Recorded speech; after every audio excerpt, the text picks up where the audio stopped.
가져온 성경 신약성경 328면에 있습니다. 골로새서 3장 18절로 21절의 말씀을 다같이 받들어 읽겠습니다. 아내들아 남편에게 복종하라. 이는 주 안에서 마땅하니라. 남편들아 아내를 사랑하며 괴롭게 하지 말라. 자녀들아 모든 일에 부모에게 순종하라. 이는 주 안에서 기쁘게 하는 것이니라. 아비들아 너희 자녀를 노엽게 하지 말지니 낙심할까 함이라. 아멘. 할렐루야. 가정이라는 제목으로 하나님 말씀을 신년 두 번째 주일에 말씀을 전하도록 함께 은혜를 나누기로 원합니다. 저와 여러분은 누구나 다 부모가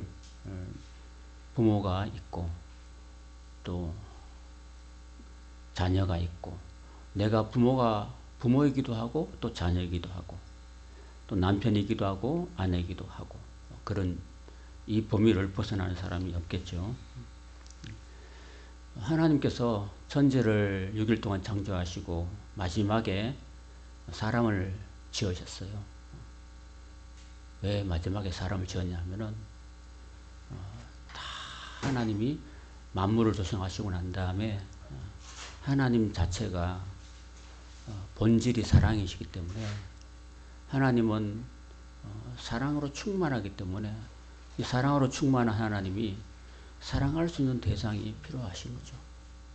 그래서 하나님이 도라고 얘기하고 말하고 사랑을 나눌 수가 없기 때문에 하나님하고 똑같이 생긴 사람을 만들어 가지고 사람에게, 특별히 동물에게 없는 이 언어를 주셔 가지고 하나님과 사람이 서로 교통하고 사랑의 교제를 할 수 있도록 하셨습니다.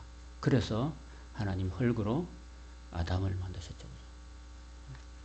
그런데 아담을 만들어 놓고 보니까 아담이 남자잖아요. 그죠? 남자가 이렇게 혼자 살아가는 모습이 그렇게 좋지 않게 보였습니다. 그래서 독취하는 것이 좋지 않아서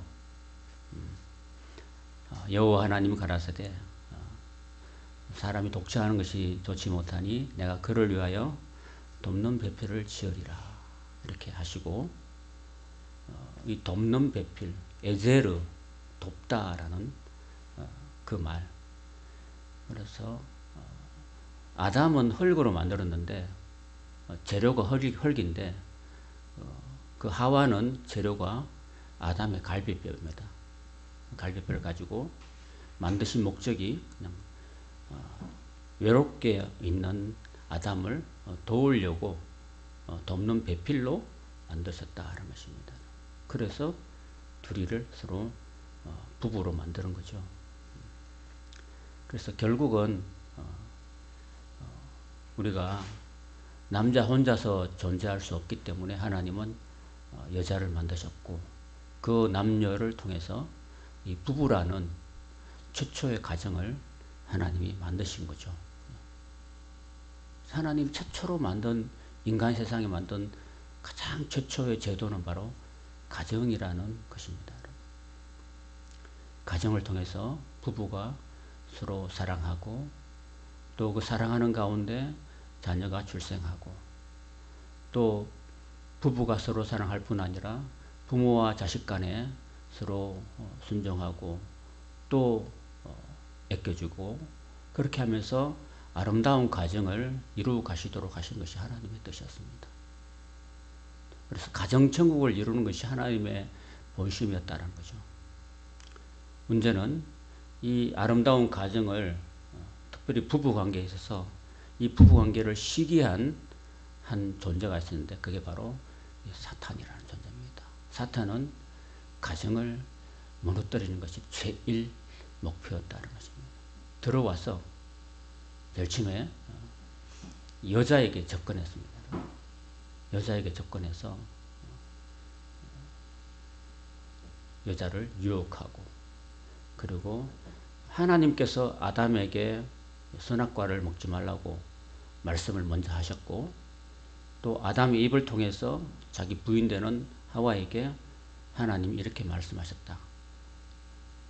당신도 그 동산 중앙에 있는 선악과를 먹으면 안 된다 라고 이렇게 말씀을 전해준 거죠. 그러면은 하와 입장에서는 그거를 잘 들어야 되는 거죠. 그죠? 만약에 하와가 그 말을 안 듣고 선악과를 따먹는다면 그것은 하나님의 명령을 어기는 것이 되고 결국은 죽음을 초래하게 되는 것이죠. 그래서 이런 위계 질서가 있습니다. 위계 질서가 있는데 결국은 남편을 통해서 주시는 하나님 말씀을 안 들었던 하와는 결국은 그 선악과 주변에 맴돌다가 사탄의 유혹에 넘어가서 하나님의 말씀이 진리인데 그 진리의 말씀을 외면하고 자기 욕심을 내세워서 탐스럽기도 하고 지혜롭게 할 만큼 이렇게 했던 그 선악과를 남편을 통해 주신 하나님의 명령을 어기고 따먹고 말았습니다. 그렇게 함으로써 결국은 최초의 가정이 무너지게 됐다는 겁니다. 여러분. 그래서 부부 관계가 이 속에 죄가 들어온 겁니다. 죄악이 들어왔기 때문에 최초의 가정이 깨어지고 무너지고 이런 안타까운 역사가 시작됐던 겁니다.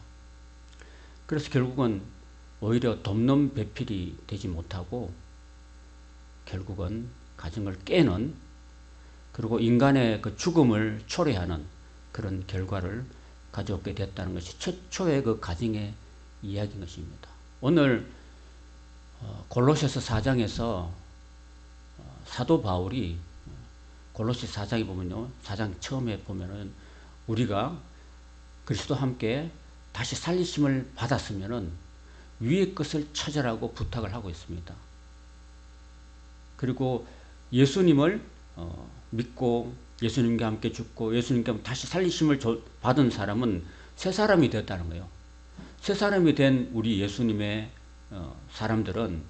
사람들에게 사도 바울이 제일 먼저 부탁한 말씀이 뭐냐면 바로 가정에 대한 이야기라는 것입니다. 가정에 대한 이야기. 가정에서 제일 처음에 아내들아라고 복수로 이야기하고 아내들아. 세상의 모든 아내들아 하면 그 모든 아내를 말하는 거예요. 보편적으로 모든 아내는 그 다음에 남편에게 복종하라. 또 남편은 단수로 되어 있어요. 그러니까 세상의 모든 아내들에게 세상의 모든 남편에게 복종하는 게 아니라 자기 남편에게 복종하라라고 얘기합니다. 그러면서 이는 주 안에서 마땅하다라고 이야기를 하고 있습니다. 자, 이거는 이 말을 들으면은 사실은 타락한 인간이 저와 여러분 다 결혼을 하고 또 자녀도 있잖아요. 그죠? 자녀도 있고 한데 이 가정에서 사실은 남편도 타락한 존재이기 때문에 정말 남편한테 완전히 100% 복종할 수 있는 아내가 얼마나 될 것인가 라는 거죠. 사도 바울이 왜 이 말을 했을까요? 자기가 개척도 안 한 골로새 교인들에게 왜 이 말을 했을까? 또 에베소에 보면요. 또 더 자세하게 이런 말씀을 동일하게 하고 있습니다. 그러니까 왜 아내들아 남편에게 복종하라고 했냐면은 아내들이 남편한테 복종을 잘 했기 때문에 이런 말씀을 할까요? 아니면은 잘 안 하기 때문에 할까요? 잘 안 하기 때문에. 요즘도 그때나 지금이나 동서고금을 물론하고 잘 안 해요. 그죠? 잘 안 하니까 이런 말씀을 주신 거지요. 그죠? 그 다음에 17절로 남편들아, 보편적으로 모든 남편에게 아내를 사랑하며 괴롭게 하지 말라 이렇게 말합니다. 이 말씀도 마찬가지예요. 그때 당시에 남편들이 아내를 사랑을 잘 안 했던가 봐요. 그죠? 그냥 콩깍지에 씌워가지고 결혼까지 했는지는 몰라도 결혼하고 난 다음에는 사랑을 잘 안 했던가 봐요. 안 챙겨주고. 그 다음에 또 괴롭게 했다는 거죠. 괴롭게 했다.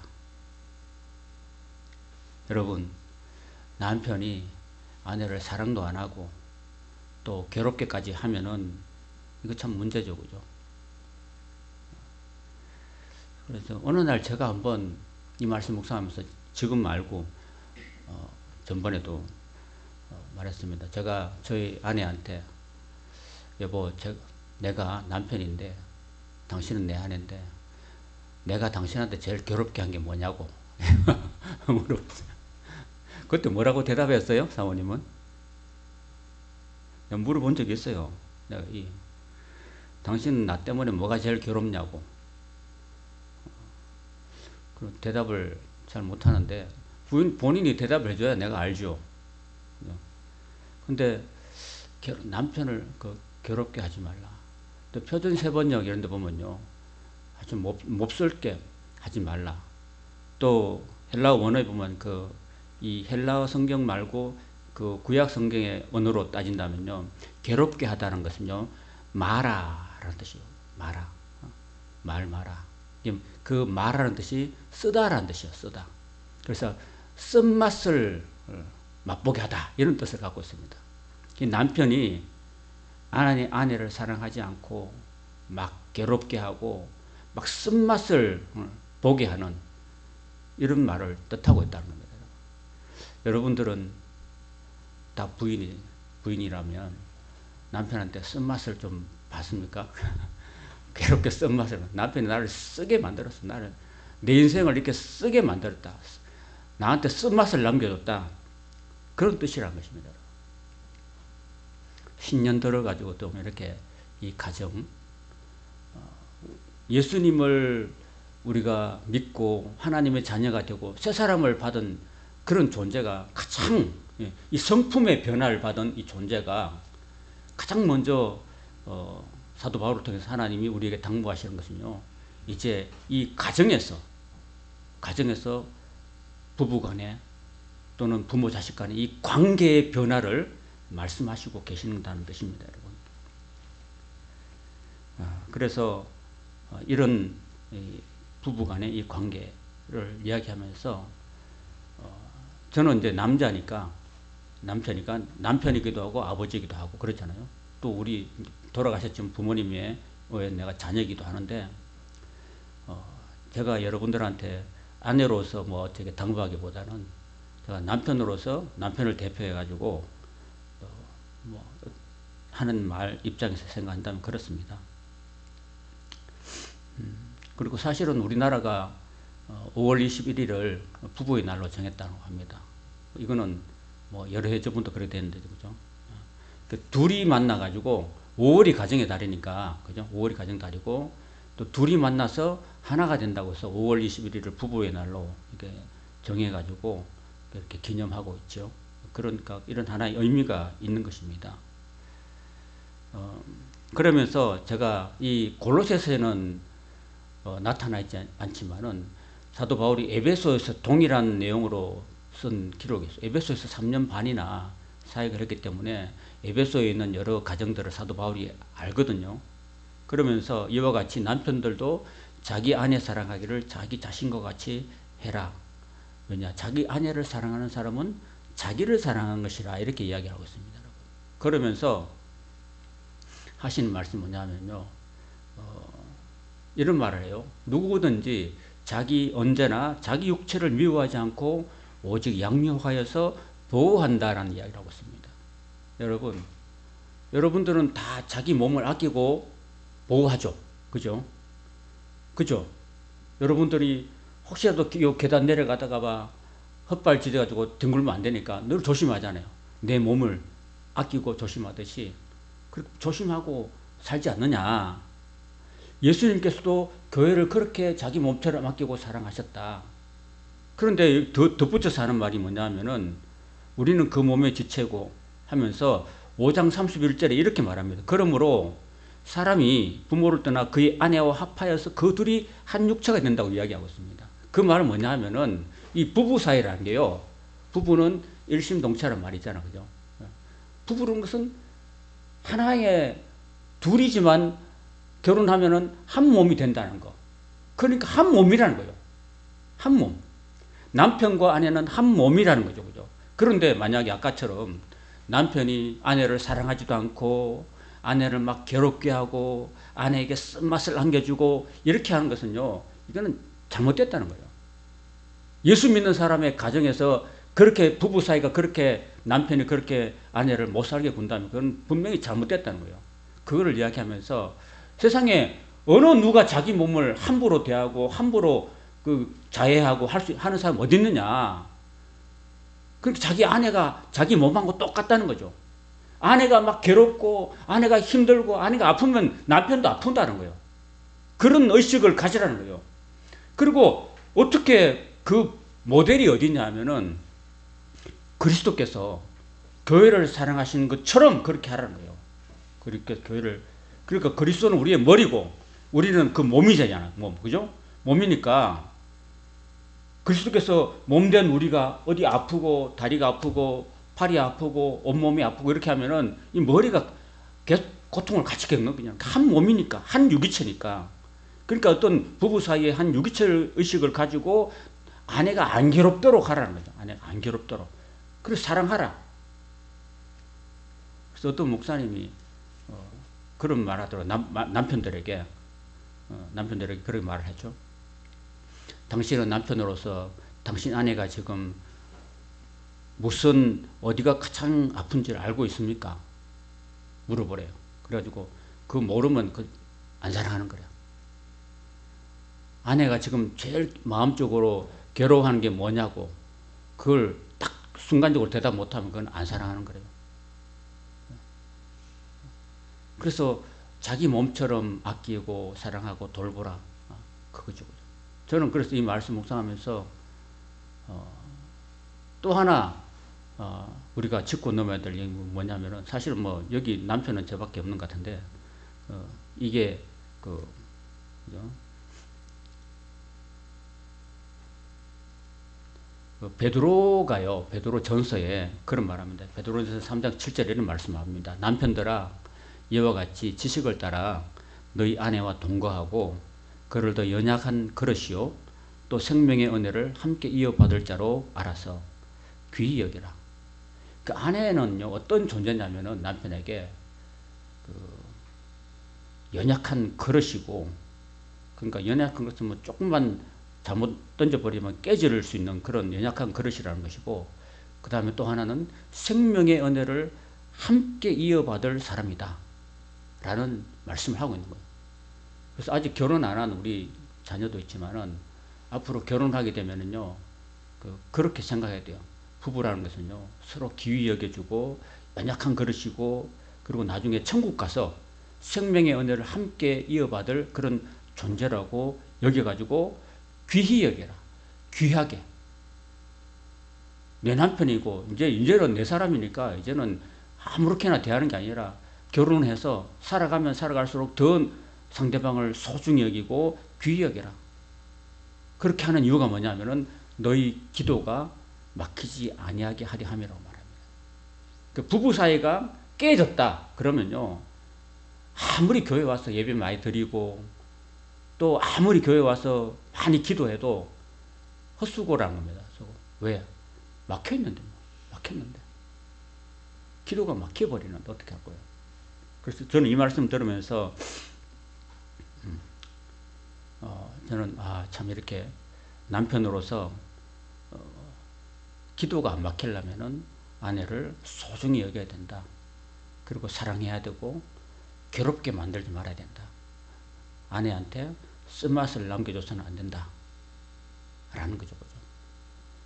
그래서 이 구원받은 하나님의 자녀로서 백성으로서 새 사람을 입은 존재로서 정말 이 가정에서 남편은 정말 아내를 소중히 여기고 자기 몸처럼 여기고 그리고 아끼고 사랑해주고 아내의 그 아픔이 뭔지 아내의 괴로움이 뭔지를 잘 살펴가지고 그것을 괴롭지 않도록 만들어주는 것 이런 것이 사랑하는 태도다. 이게 모든 그리스도인들에게 그리스도인의 가정의 남편에게 주시는 하나님의 말씀이고 이렇게 해야지만이 부부가 행복할 수 있다라는 것을 오늘 새겨봅니다. 세상 사람들은요 네가 먼저 나한테 잘해봐 내가 네한테 못하는가 이렇게 하는 것이 세상적인 원리입니다. 그러나 하나님께서는 우리에게 그죠 이런 말씀 하시는 거죠. 네가 먼저 잘해봐 그러면 상대방도 잘할 거야 이겁니다. 그게 세상 사람의 원리와 우리 하나님 믿는 사람의 원리 차이입니다. 차이. 그러니까 우리는 이걸 알고 한번 따라해 볼까요? 우리 교회가 예수님이 주신 황금률이 있습니다. 황금률이 뭐냐면은 한번 따라해 볼까요? 너희도 대접을 받기를 원하는 대로 먼저 대접하라. 그렇습니다, 여러분. 먼저 대접하라. 어떤 목사님 그래도 내가 선배인데 또 후배들이 나한테 와서 인사하고 나한테 먼저 선물 줘야지. 이것은 세상적인 기준입니다. 내가 선배고 내가 연장자고 내가 뭐 하다 치더라도 항상 먼저 후배들을 아끼고 사랑하고 내가 먼저 찾아가서 악수하고 내가 먼저 말을 걸어주고 내가 먼저 위로해주고 이것입니다. 그래서 항상 여러분 take and give입니까? give and take입니까? 뭐가 맞아요? give and take라는 거죠. give and take. 내가 먼저 주는 겁니다. 내가 먼저 사랑을 주고 내가 먼저 정을 주고 내가 먼저 선물을 먼저 주고 내가 먼저 말을 걸어주고 이런 것들이 우리 예수님께서 원하시는 우리의 태도는 것입니다. 아내가 내한테 하는 거 봐서 이런 게 아니고요. 아내가 부족하더라도 내가 예수님 믿고 하나님 자녀가 되고 새 사람을 입은 존재니까 내가 먼저 해주면은 상대방도 자연적으로 나를 따르게 된다. 아내를 진정으로 사랑하는 사람이 아내로부터 존경을 받을 거야, 안 받을까요? 받죠. 근데 아내부터 네가 나한테 복종해봐. 내가 너 안 사랑하는지 이렇게 하면은 안 된다는 거죠. 그죠? 오늘은 제 얘기를 많이 좀 한 것 같습니다. 양해해 주시고요. 자, 그 다음에 자녀들아 하면서 이제 주 안에서 너희 부모에게 순종하라 이것이 옳으니라 그랬습니다. 사실은 하나님께서 이 자녀를 주셨는데 이 자녀들이 사실은 태어날 때 엄마가 죽을 고생하고 태어난 거잖아. 그죠? 그럼 어머니 생신 때 자녀들이 어머니를 사실 잘 생신 때 감사하고 엄마 날 이렇게 힘들어서 죽을 고생하면서 나와가지고 저를 이렇게 키워주셔서 고맙습니다. 감사합니다. 라고 항상 생각하고 그리고 늙은 어머니, 힘없는 어머니를 최선을 다해서 기쁘게 해드리고 또 부모를 잘 공양하고 이런 것들이 이 주 안에서 이게 옳다, 마땅하다 이렇게 이야기하고 있습니다. 그래서 에베소서에 여기 골로새서는 너무 짤막하게 이야기해가지고 뭐 잘 모르는데 우리가 지나왔던 에베소에 보면 똑같은 이야기인데 그렇게 내 아버지와 어머니를 공경하라. 공경하라는 이 말은요 결국은 그 젊을 때 그렇게 힘써서 뒷바라지하고 했던 그 부모에게 자식이 공경할 이유가 있어요. 왜냐하면 그렇게 애써서 키워줬으니까. 엄마는 항상 식은 밥 먹잖아. 그죠?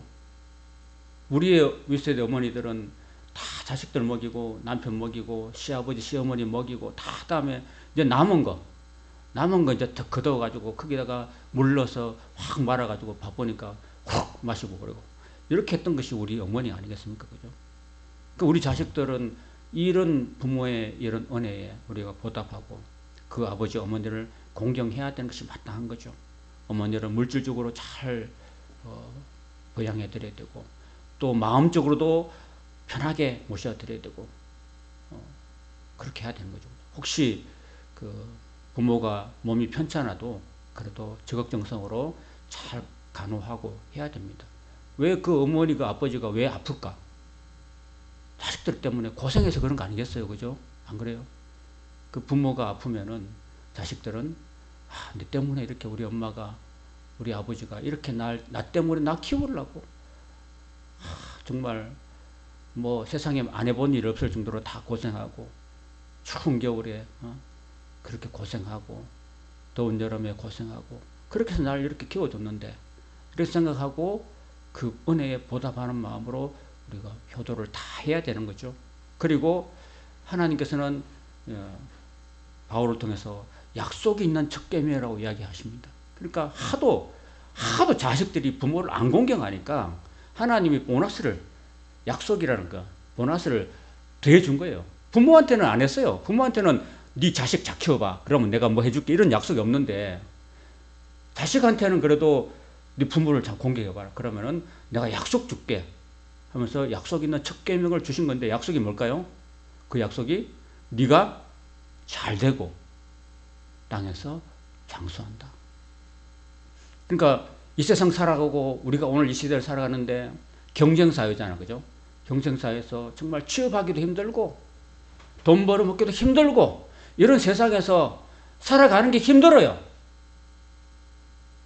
그런데 하나님께서는 부모를 잘 공경하는 사람은 믿는 사람이든 믿는 안 믿는 사람이든 다 이렇게 어머니들 아버지를 잘 공경하고 부모에게 효도하는 자녀들은 하나님이 잘 되게 해주시는 축복이 있다는 것입니다. 할렐루야. 그걸 우리가 성경이 말씀하고 있는 거예요. 여러분들이 부모한테 불효하고 부모 마음 쏙썩이고 아무리 잘해봐 잘 되는지 하나님이 막 쌓아놓으면 하나님이 확 다 이렇게 무너뜨려 버리고요. 하나님께서 막 이렇게 홍계와 하나님이 훅 불어버리지. 그게 하나님입니다.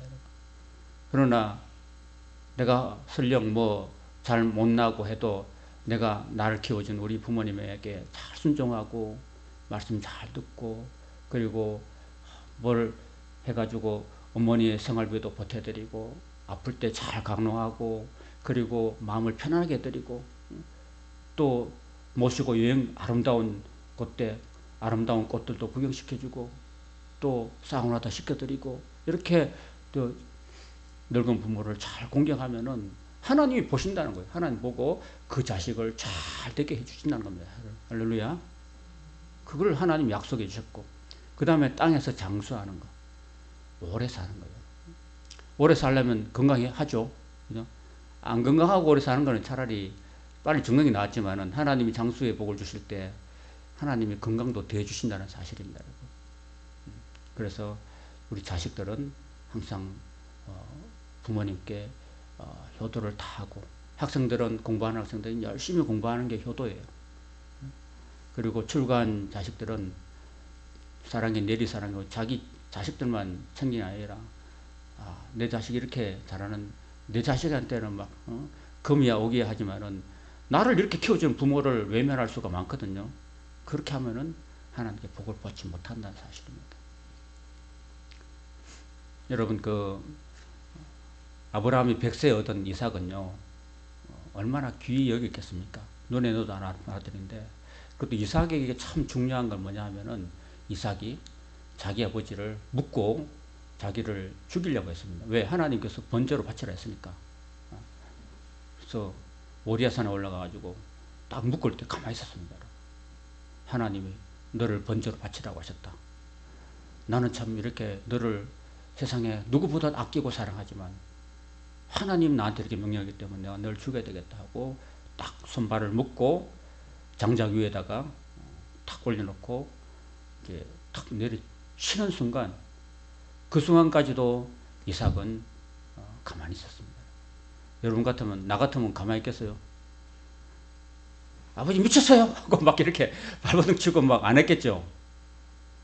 그리고 또 이 순종했던 이삭은요 끝까지 순종을 했습니다. 하나님께서 그 칼을 막으셨어요. 칼을 막고 아브라함아 아브라함아 알겠다. 네가 날 이만큼 사랑하. 너 100세 얻은 너 아들 독자 이삭도 나보다 덜 사랑하니까 내가 그 이삭보다도 나를 더 사랑하니까 내가 진짜 네가 나를 사랑하고 진짜 나를 경외한 줄 알겠노라 하면서 하나님이 수풀에 걸린 그런 순양을 준비하셨습니다. 그리고 순종했던 이삭에게는요 복을 주셨습니다. 창세기 26장 12절에 보면 이삭이 그 땅에서 농사하여 그의 100배나 얻었고 여호와께서 복을 주셨다 그랬습니다. 그래서 그 사람이 창대하고 왕성하여 마침내 거부가 되었다. 잘 됐죠. 그죠? 잘 됐죠. 자식이 이렇게 아버지한테 죽기까지 순종할 정도면은 아버지가 너 오늘 주일인데 공부하는 거 잠시 내려놓고 교회 가자 하면은 죽기까지 순종한 아들이 안 가겠어요? 가겠어요? 가겠죠. 이 세상에 가장 큰 아버지는 내가 아니라 하나님 아버지다. 그 아버지께 예배하는 것이 중요하다 했으면 그 이삭이 들었겠죠. 그렇게 순종하니까 하나님께서 한 해 농사를 지었는데 100배나 거뒀습니다. 여러분 1년에 한 얼마 봅니까? 1년에 여러분이 한 얼마쯤 벌어요? 최소 1,000만 원 번다 칩시다. 최소 1,000만 원 벌면은 100배는 얼마입니까? 계산이 금방 안 돼요. 10억을 주신 거죠, 그죠? 한번 보세요. 하나님 그렇게 복을 주신다니까요. 1년 일해도 100년치를 하나님 주신다는 겁니다. 그러니까 이 세상에서 우리가 먹고 사는 거 참 중요하지만 너무 내 힘으로 살려고 아둥바둥 하지 말고 비결은 자기 부모한테 잘하는 거야. 자기 부모한테 잘하는 거 그게 복 받는 비결이에요. 그겁니다. 그래서 이삭의 나이가 180세라 장수였습니다. 그 창세기 시대 때 제일 그래도 아브라함 이후에 가장 오래 살았던 사람이 이삭인데 나이가 180세까지 살았다는 것입니다. 하나님 약속이 이루어졌죠. 그죠? 그렇습니다. 이거는 사실은 이삭은요, 십계명이 오기 이전의 사람입니다. 이전에 430년 전의 사람인데도 불구하고 하나님은 약속이 없었던 그런 시대에도 불구하고 하나님은 이삭에게 땅에서 잘 되고 장수하는 은혜를 베풀어 주셨습니다. 그래서 이삭의 나이가 많고 늙어서 기운이 다함에 죽어서 자기 열조에게 돌아갔다 그랬습니다. 여러분, 우리가 인생을 살다가 어떻게 죽어야 좋은가? 첫 번째는 나이가 많아서, 그 다음에 늙어서 기운이 다 해가지고 열조에게 돌아가는 그런 은혜가 있기를 축원합니다. 여러분, 오복이 뭔지 아세요? 오복? 오복 중에 하나가 여러분 치아가 건강한 거, 그죠? 그리고 마지막에 5번째가 뭐냐면은 고종명이에요. 고종명. 그게 무슨 뜻이냐면은 죽을 때 편안하게 죽는 거. 이런 복이 있는 겁니다, 여러분. 자, 그래서 오늘 이 새 신년을 맞아서 정말 우리가 하나님께서 우리 가정을 향해서 부부 사이에 또 부모 자녀 사이에 이렇게 이 관계적인 면에서 잘하면은 자식으로서 부모한테 잘하면은 이렇게 큰 복과 은혜가 있다라는 것을 가르쳐 주고 있습니다. 그 다음 마지막으로 아비들아. 아비들아 하는 것은 아버지뿐 아니라 어버이를 말합니다. 어버이. 너희 자녀를 노엽게 하지 말라. 낙심할까 하미라 이렇게 되었습니다. 사실 어떻게 보면은 부모님이 자식들한테 상처를 주는 경우도 또 많다고 합니다. 그죠? 우리 예비 씨가 있고 우리 민주가 있는데 아마도 우리 딸이 아빠한테 받았던 상처들도 아마 좀 있지 않을까 싶어요.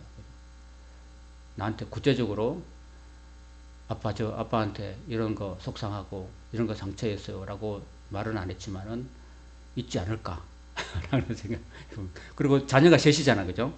셋이니까 제가 이제 자녀를 키울 때 이렇게 첫째, 둘째, 셋째가 있으면요, 첫째한테 대하는 거, 막내한테 대하는 게 좀 달랐던 것 같아요. 사실은 똑같이 해야 되는데요. 제가 돌이켜보면은, 첫째한테는 좀 미안한 부분도 좀 있습니다. 첫째한테는. 첫째는 이제, 첫째니까, 첫째로서의 어떤 그런 것을 내가 많이 당부를 했고, 또 막내한테는 또 첫째한테 요구하지 않았던 걸 또 더 해준 것도 있고, 이런 부분이 있는데, 이렇게 함으로써 이 자녀들의 마음에 상처를 줄 수도 있잖아요. 그죠? 자녀들의 마음에 상처를 줄 수 있다는 거죠. 그런 것들을 저는 곰곰이 생각하면서 오늘 성경 말씀 통해서 아비들아 너희 자녀를 넓게 하지 말라. 마음에 상처를 주거나 하지 말라는 거예요. 또 편애하거나 이렇게 하지 마라. 나는 자식들한테 사실은 우리 둘째나 셋째가 좀 이렇게 누나한테 막 많이 대들고 그랬을 때 누나가 이렇게 딸이니까 이 남자들이 이렇게 누나를 향해서 약간 업신여기고 하는 그게 있어요. 제가 볼 때는. 그러니까 대들지. 5살 위인데 막내는 10살 위인데 막 대들고 그럴 수도 있잖아요. 그러면은 항상 제가 요 동생을 내가 먼저 혼낸 게 아니라 누나한테 네가 좀 이렇게 하고 누나한테 좀 이렇게 했는 거 있는데 이런 것이 상처가 되지 않았을까 참 그런 생각이 지금 되돌아보면 좀 미안하고 안타깝습니다.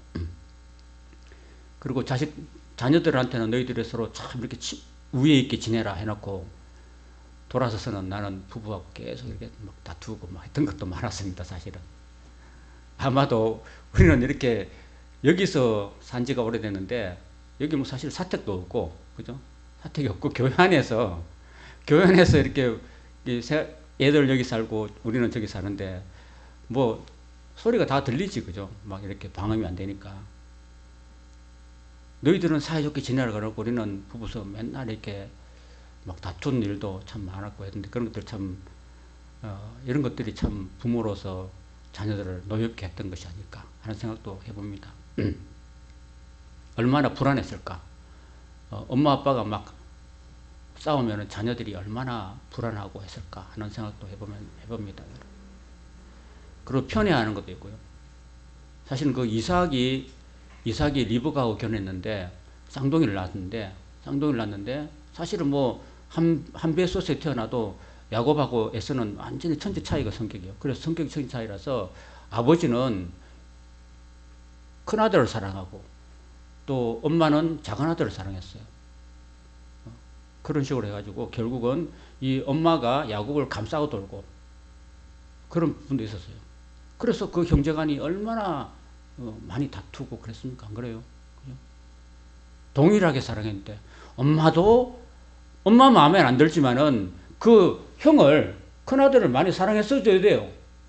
엄마는 그냥 그 엄마 치마 폭에서 막 놀아나는 야곱만 챙기고 야곱한테 막 그 장자의 축복권을 막 내주려고 하고 막 아버지를 남편을 속이고 아버지를 속이고 해가지고 결국은 장자 축복권을 받아냈긴 했지만은 결국은 그 두 형제 사이는 얼마나 많이 다투고 그 야곱과 에서가 얼마나 정말 역사 가운데서 그렇게 싸우고 분쟁하고 도망치는 동생을 막 길을 가로막고 이렇게 했던 그런 역사를 볼 수 있습니다. 이게 편애는 안 됩니까? 편애는. 야곱도 12아들 중에서 그 11번째 아들 요셉한테는요, 때때에 옷을 입혀주고 정말 좋은 옷을 입혀주는데 형들은 다 거지 같은 옷을 입히고 그 요셉은요, 사랑하는 라헬로부터 태어났기 때문에 너는 집에 있어라. 좋은 옷 입고 너는 공부 열심히 해. 그리고 나머지 10형들은요, 야, 거지같이 보내가지고 나가서 일해. 돈 벌어와. 그리고 다 양떼, 소떼 해가지고 다 내보냈습니다. 이런 식으로 했다는 거예요. 그러니까 참 이 형제들 가운데 야곱이 너무 요셉을 편애하니까 형제들이 서로 요셉을 막 너무 미워하는 거예요.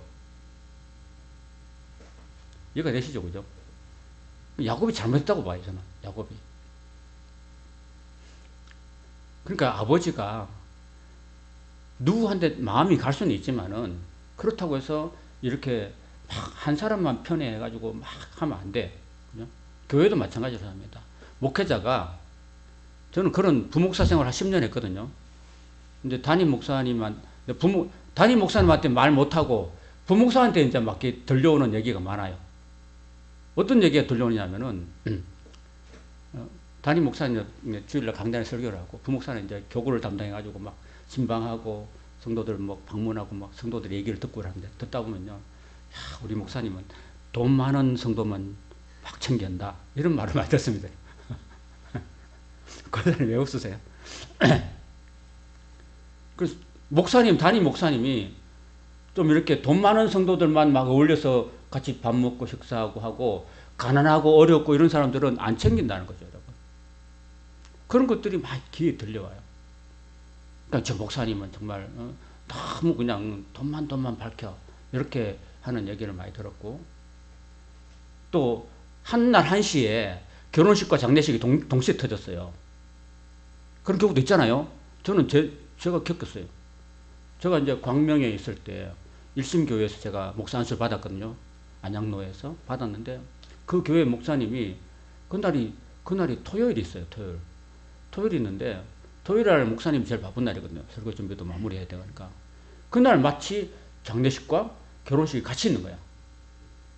근데 그 시간대도 비슷하니까 결혼식은 이쪽에서 하고 장례식은 저쪽에 나 있는데 목사님 어디로 가야 됩니까, 여러분? 예? 장례식 가야 돼요. 장례식. 시간대가 똑같으면, 그죠? 어디를 간 줄 아세요? 결혼식 갔어. 결혼식은 교회 장로님이야. 근데 장례식은 교회의 가난한 성도야. 어떻게 될까요? 어떻게 됐을까, 결과가? 엄청 교인들이 말이 많았어요. 말이 많았어. 결국 그 목사님은 그 교회를 나중에 그만둘 수밖에 없었습니다. 그 일이 하나의 작은 원인이 되었어요. 참 쉽지 않죠, 그죠? 이런 경우에는 제가 이제 부목사로 겪어봤는데, 야, 참 진짜 이게 정말 처신을 잘해야 된다. 그런 생각을 합니다. 그래서 목회자도 이 가난한 성도들을 먼저 챙겨야 되는 게 우선이죠. 있는 사람들, 장로님들은 장로님 어른이니까 장로님이니까 자기 알아서 할 수도 있고, 결혼식 가서 못해도 장례식 장례 예배를 먼저 인도하고 조금 늦어도 뒤에 가서 또 할 수 있는 부분이잖아요. 근데 결혼식만 참여하고 장례식은 부목사를 보내버렸어. 그게 안 되는 거죠, 그죠? 그게 문제가 발생할 수 있다. 그래서 이런 어떤 한 곳에 너무 편중하고 이렇게 하는 것들은 정말 문제가 크다. 부모가 자식한테도 자식이 여럿이 있으니까 어떤 한 아이를 편애하는 것도 문제고, 목회자가 어떤 성도들을 편애하는 것도 문제라는 것입니다. 항상 덩거리 똑같이 사랑해 줘야 되는 것이 문제라는 것입니다. 그래서 이런 것들이 자식들한테 마음의 상처가 되는 것이죠. 그죠? 그런 것입니다. 그래서 형제 간에 서로 싸우고 다투고 갈등하는 요인이 되가 결국은 아버지가 편애했던 요셉을 형들이 나서가지고 그냥 애굽에 팔아버리는 그런 아주 끔찍한 가정사가 벌어지게 되었다는 것입니다. 이런 끔찍한 사건이 집안에서, 가정에서 일어난다는 거죠. 그러니까 완전히 야곱의 집안은 콩가루 집안이었어, 콩가루 집안. 자, 이런 걸 보면서 오늘 우리가 골로새서 3장 18절에서 21절에 있는 이 4절에 걸친 말씀을 우리가 살펴봤습니다. 올 한 해 우리가 살아가면서 우리는 그리스도와 함께 다시 살리심을 받은 존재인 줄 믿습니다. 그리고 우리는 예수 그리스도로 새 사람을 입은 존재인 줄 믿습니다. 새 사람이라는 것은요, 예수님을 내 마음에 모신 존재입니다. 그러니까 그 새 사람으로서 우리가 이 성품의 변화를 가져왔으면은, 존재의 변화를 가져왔으면은 이제 관계의 변화를 가져와야 되는 겁니다. 그래서 가정 안에서 우리가 행복한 가정을 이루기 위해서는 정말 이 가정에서 부부가 서로 사랑하고, 먼저 사랑하고, 정말 내 몸처럼 아끼고 그렇게 사랑해야 되고, 또 부모 자식 간에도 서로 아끼고 사랑하고 공경하고, 또 이렇게 편애하지 않고 골고루 사랑을 베풀어주고, 이런 관계가 잘 이루어질 때 성도 여러분의 가정은 행복한 가정 천국을 이루어가게 될 줄로 믿습니다. 이런 우리 세대는 지나가고 있지만 우리 자녀손 세대들은 이런 가정 천국을 이룰 수 있도록 우리 부모는 눈물로 기도해야 될 줄로 믿습니다. 이런 하나님의 은혜가 여러분의 가정과 여러분의 자녀손들의 가정에 임하시기를 주님의 이름으로 축원합니다.